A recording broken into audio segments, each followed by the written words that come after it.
Sir ಒಂದ್ ನಿಮಿಷ. ಈಗ 3 ಚುನಾವಣೆ ಗೆದ್ದ ನಂತರ ಈಗ ಹಾಸನದಲ್ಲಿ ಸಮಾವೇಶ ಮಾಡ್ಲಿಕ್ಕೆ ಹೋಗ್ತಾರೆ. ಏನ್ ಸಮಾವೇಶ ಸರ್? ಸಿದ್ದರಾಮಯ್ಯನವರ ಶಕ್ತಿ ಸಮಾವೇಶ ಅಂತಲ್ಲ, ಎಲ್ಲರ ಅಭಿಪ್ರಾಯ ಏನು, ಒಂದು ಸಮಾವೇಶ ಮಾಡಬೇಕು ಸಲಹೆ ಮಾಡ್ತಾ ಇದ್ರು. ಸಮಾವೇಶದ ಬಗ್ಗೆ ನಿಮ್ಗೆ ನನ್ಗೊಂದು ಮಾಹಿತಿ ಇಲ್ಲ ಸರ್. ಇನ್ನೊಂದು, ಇಲ್ಲಿ ಸಿಗ್ಗಾವಲ್ಲಿ ಗೆಲ್ಲಕ್ಕೆ ಕಾರಣ ಅಹಿಂದ ಮತಗಳು ಬಹಳ ಇಂಪಾರ್ಟೆಂಟ್ ಆಗಿದೆ. ಆದ್ರೆ ಈಗ ಜನರ ಬೇಡಿಕೆ ಎಲ್ಲಾ ಸಮಾಜದ ವರ್ಗವರು ಮತ ಕೊಟ್ಟಿದ್ದಾರೆ. ನನ್ನ ಆಶ್ಚರ್ಯ ಆಯ್ತು, ನಮ್ಮ ಮಾನ್ಯವರು ನನ್ನ ಎಲ್ಲ ಬೂತ್ ವೈಸ್ ಲಿಸ್ಟ್ ತಂದಿದ್ರು. ನಮ್ಮ ಲಿಂಗಾಯ ಸಮಾಜ ನಮ್ಗೆ ಒಟ್ಟು ಕೊಟ್ಟಿದ್ದಾರೆ, ಮರಾಠ ಸಮಾಜ ಒಟ್ಟು ಕೊಟ್ಟಿದೆ, ಎಲ್ಲಾ ಸಮಾಜದವ್ರು ಎಲ್ಲಾ ಸಮಾಜ ಕೊಟ್ಟಿದ್ದ ಕಾರಣಕ್ಕೆ ನಾವು 13,000 ಚಿಲ್ಲರೆ ಲೀಡ್ ಅಂತರಿಂದ ಗೆಲ್ಲಕ್ಕೆ ಸಾಧ್ಯ ಆಯ್ತು ಸರ್. ಅದೇ ಸರ್, ಈ ಗೆಲುವಿನ ಹಿನ್ನೆಲೆಯಲ್ಲಿ ಸತೀಶ್ ಜಾರಕಿಹೊಳಿ ಅವರಿಗೆ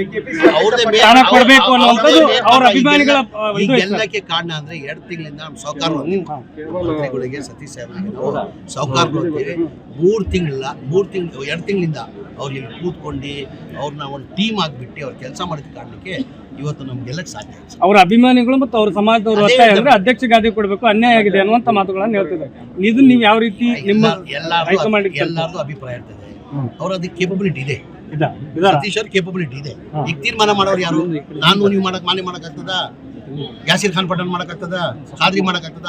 ಹೈಕಮಾಂಡ್ ತೀರ್ಮಾನ ಮಾಡ್ತಿದ್ದಾರೆ, ಅವ್ರು ತೀರ್ಮಾನ ಮಾಡ್ತಾರೆ.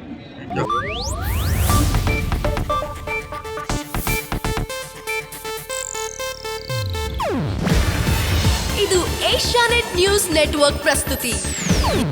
ನೀವು ನೋಡ್ತಿದ್ದೀರಾ ಏಷ್ಯಾನೆಟ್ ಸುವರ್ಣ ನ್ಯೂಸ್.